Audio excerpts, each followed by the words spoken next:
Sienna God, hello all. Osha, afternoon, good afternoon. And Wado, thank you for watching. This is day 8, part B of reading Hollywood Babylon by Kenneth Angers. The tabloids gave the diary full coverage, long excerpts sprinkled with asterisks. The public had a ball filling in the dots for itself. Older fans recalled another of Mary Astor's passionate affairs, Decor, D-E space C-O-E-U-R, a decade earlier before her marriage, when, as a budding film star, in parentheses, and during the making of Don Juan, close parentheses, she had been John Barrymore's young mistress. I wonder if that's like relation to Drew Barrymore.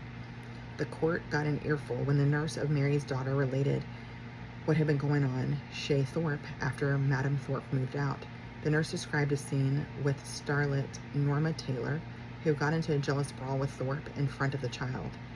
Man, at the time, Norma had on red toenail polish and nothing else. Nurse reported that not only Norma, but 3 other blonde Busby Berkeley showgirls had, in quotes, slept in the doctor's bed, end quote, on succeeding nights, and Thorpe's whereabouts, her deadpan reply was, in quotes, he was right there in his bed too, end quote. Mary got back Mansion and Marilyn. Mary got back Mansion and Marilyn in spite of all the diary revealed of her passion for Kaufman. However, the court did not return her dearest friend. The diary was adjudged quote-unquote pornography, yeah, of course, right, and consigned to the courthouse stove. It is significant that these revelations did not injure Mary Astor's career. Far from it. 10 years earlier, a case like this would have finished off any star, but the Depression had been a factor, albeit painful, in promoting greater public maturity. In a few years, Mary would score one of her greatest successes as the seductive villainess in The Maltese Falcon. Kaufman had taken a powder during the courtroom proceedings. He set them out in New York with Hart, H-A-R-T. He dodged queries concerning the case, but once, when cornered by reporters at the stage door of the music box, he allowed, in quotes, you may say I did not keep a diary, end quote. It says Mary got Marilyn.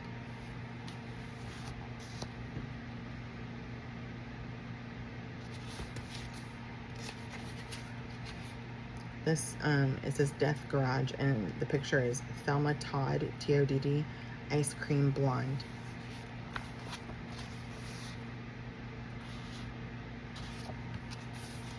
"1935, the year that Mary Astor's explosive diary was incinerated, ended with a sickening thud, one of Hollywood's most mystifying murders.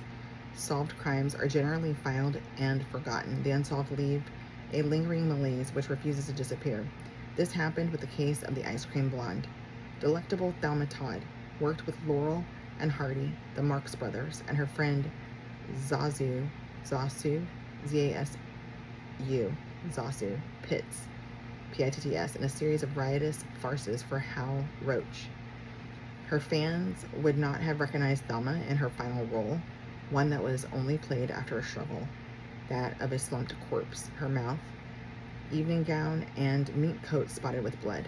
Her maid discovered the body at 10:30 Monday morning, December 16th, on opening the door of the garage Thelma shared with her lover, director Roland West.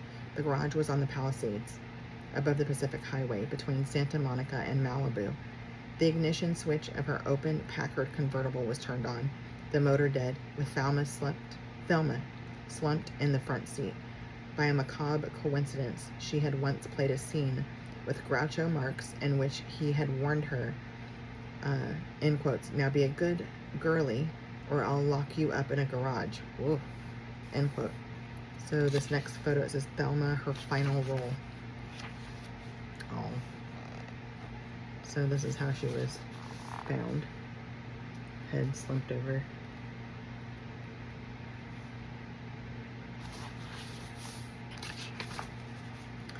The grand jury, after weeks of puzzling over contradictory evidence, handed in an odd verdict, in quotes, death due to carbon monoxide poisoning, end quote. This perfunctory verdict left much unexplained. If she died from asphyxiation, how did Thelma's clothing get in such a state of rumpled disarray? Who or what had caused the blood on her face? If she had died Sunday morning after returning from the Trocadero, as the police affirmed, what of the witnesses? Open parentheses, one of them was West's wife, Jewel Carmen, close parentheses, who claimed to have seen Thelma Sunday morning, whizzing past the intersection of Hollywood and Vine at the wheel of her Packard convertible with a dark and handsome unidentified man at her side. Thelma had been West's mistress for some time. They co-managed Thelma Todd's Roadside Rest, a popular beach cafe nestled under the Palisades on the Coast Highway near the scene of the crime. After a lengthy question, West reluctantly admitted to a violent quarrel with Thelma during the Sunday wee hours. He had cut it short by pushing her outside. Neighbors reported hearing Thelma screaming obscenities at West and pounding on the massive hacienda-style door with her fists. An examination of the front door did reveal fresh nick marks.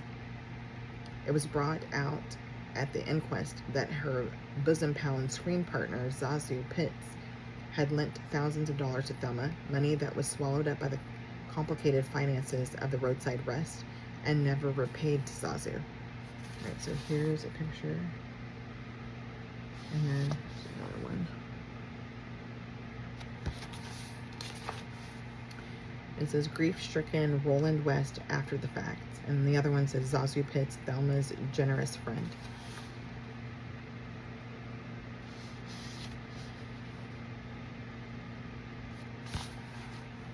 Lupino testified that although Thelma seemed as carefree as usual at the Trocadero party, she revealed that she was cheating on West and having a dynamite affair with a businessman in San Francisco.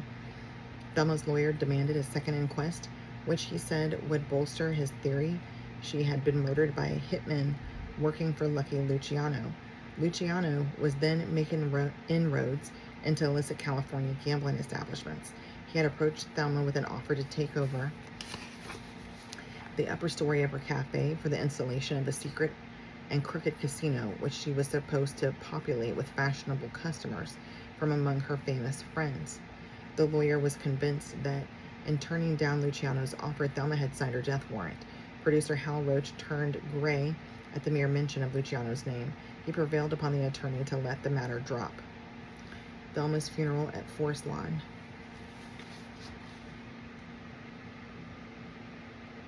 It's a lot of flowers, and it looks like she had a spray over her casket. And then this one,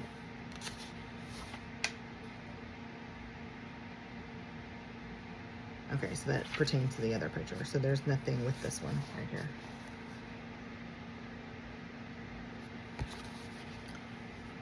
It was also suspected, but never proven, that some sort of staged event had taken place, arranged by West, aided by a girlfriend who was made to pass for Thelma. The stand-in is said to have gone through the scream and kick routine on West's doorstep, while behind the door, West knocked Thelma out, placed her in the car, turned on the ignition, and closed the door of the garage. According to this theory, West had wanted to break off their deteriorated relationship for some time and to commit, as in his film Alibi, the perfect crime. Real proof along these lines did not come forth, but West, in parentheses it says, who had directed Lon Chaney in The Monster and Chester Morris in The Bat Whispers, one of the most extraordinary thrillers ever filmed, close parentheses, never made another picture. He married Lola Lane and died in obscurity in 1952. Thelma had been popular with fans and film folk alike. Her funeral at Forest Lawn pulled a large crowd. She lay in an open casket, blanketed in yellow roses, and thanks to the lawn's technicians, she once again resembled the delicate ice cream blonde with a heart of gold and a flip remark on her lips. Zazu Pitts noted, in quotes, why Thelma looked as if she was going to sit up and talk, end quote. Thelma was through with talking, though, not even a sentence to tell who had bumped her off. Her murder will remain one of Hollywood's most vexing enigmas. And it says, last photograph taken of Thelma Todd walking her dog, quote unquote, White King. She's happy. I don't know, some people look happy, but they're like totally not. So you never know. Hopefully she was happy in that moment. In Like Flynn. It says Errol, E-R-R-O-L, best liked figure.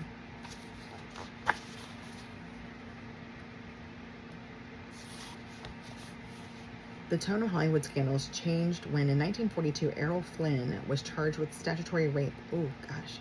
Peggy Satterlee, Satterlee, and Betty Hansen, the girls involved, were under 18. Oh my.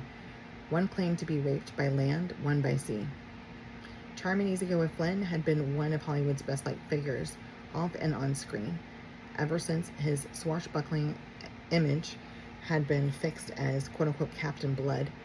He was born in Tasmania, and after a rowdy boyhood during which he was thrown out of many schools there are in Australia, made a strong impression as Fletcher Christian in The Wake of the Bounty, the first Bounty film. After several unremarkable roles in England and Hollywood, he hit the jackpot with Captain Blood, and went on to become one of the Warner's top stars in such films as The Adventures of Robin Hood. He became an idol of the young in movies which were obviously fun to make and even more fun to watch, and which usually included the rescue of a pretty girl, in parentheses, most often Olivia de Havilland, Havilland, close parentheses, at the end of a long pointed sword. Women of all shapes and ages could not resist running after Magnetic Errol. His stormy marriage to sultry, bisexual Lily Damita, Damita, came to an end in 1942. One evening that year, a rather comic scene was enacted in the living room of Flynn's Mulholland Drive. I always thought it was like Mulholland, but it's Mulholland, Mulholland, drive home. A police officer had come to inform the swashbuckler, in parentheses, who could have balled, B-A-L-E-D, nearly any chick who tickled his fancy, close parentheses, okay, that he was charged with statutory rape. Flynn claimed he didn't even know that there was such an animal. It was explained to him that a California law forbade carnal knowledge of anyone under 18, even with their consent. Getting seduced by an underage chick could cost you 5 years in a jug. The cops had picked up Betty Hansen, a young girl, for vagrancy. Among many interesting items in her possession were the phone numbers of Flynn and his pal Bruce Cabot, in parentheses, who had saved Fay Ray from King Kong, close parentheses. Betty claimed that a tennis match with the guys had been followed by a swim and sex party. She and Flynn had underdressed, but he kept his socks on throughout. Flynn denied the accusation, admitting to having seen Betty at a party, nothing more. He was booked and released on bail. On returning home, the actor's phone rang, and an unknown voice said, in quotes, "Tell Jack I want $10,000, end quote, and hung up. The entire affair might have been dropped then and there if Jack Warner, Flynn's boss, had returned the extortionist's call. Now, I understand that there are laws and things like that, but I have to say, if you're cool with having relations with somebody who's under, like, the legal voting age or whatever, you know what I'm saying? Because, I mean, I know that they want to drop the voting age and all that other kind of stuff, but, like, seriously, somebody who's not an adult, if you're, like, cool with having relations, I kind of feel like you're the problem, right? Like, my God. Any way you slice, like, he's like, oh, I wasn't aware of such a thing. Well, what age were you having relations with people where you came from? Like, that's like totally terrible. If it was legal for you to have relations with other underage people where you came from and you grew up like that and that's like your way of life or whatever, that's absolutely terrible. But you kind of want to learn the laws of where you're going. This is just another example of when you come from another country, you've got to learn the laws and customs and things, right? But my God. All right, let me find my place. Hang on a second. That was just a doozy. The DA did not seem to have a case, but for reasons best known to himself, would not let Flynn go peacefully about his career, which at that point involved personifying one of America's great sports heroes, quote-unquote, Gentleman Jim. The Fuzz then dragged in a dancer from the Florentine Gardens, Peggy Satterlee. She was well known around town, but because of her obvious experience in mammoth knockers, no one suspected that this minor tootsie was anything but a major pro. Peggy claimed that Errol had taken her aboard his yacht, the Sirocco, so it's S-I-R-O-C-C-O, in 1941, and had balled her in front of every porthole. I've never heard that term before. bald, or I don't know that. Okay, I'm not gonna look it up. I don't want my algorithms like popping up so many different like weird things. Lily Demita, bisexual wife, is what this is. Strange hand placement.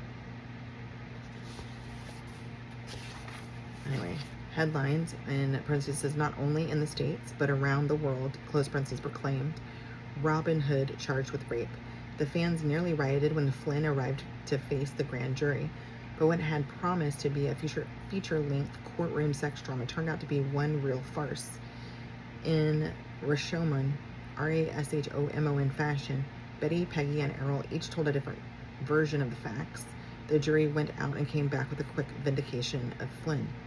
It seemed that the affair was closed. Flynn went home, opened a case of champagne, and friends and well-wishers came by to celebrate. The studio breathed a sigh of relief. Jim was still a gentleman. That's the other thing too, is like people can blackmail you into doing all sorts of things, like as far as smearing your name and whatever unthinkable things go along with that. So like, how do you know if people are telling the truth or not, or I don't know. I think that's why like so many people, instead of like going to bat, like they just literally pay people off, because they're just like, I would rather pay somebody off quietly than have my name tainted potentially with this. And then what do? They keep coming back asking for more and more money, right? As they see that you're doing better and better in the headlines and like movie stats and or music stats, whatever entertainment thing you're in or whatever. Like that's gotta be like so difficult to navigate. Huh. Then, to everyone's amazement, the district attorney's office, in a rarely used procedure, overrode the decision of the grand jury and decided to prosecute the star in spite of his acquittal. The studio brought in Jerry Geisler, Geisler, considered Hollywood's shrewdest attorney, to defend Flynn. Geisler wisely advised Flynn to prepare for a long trial.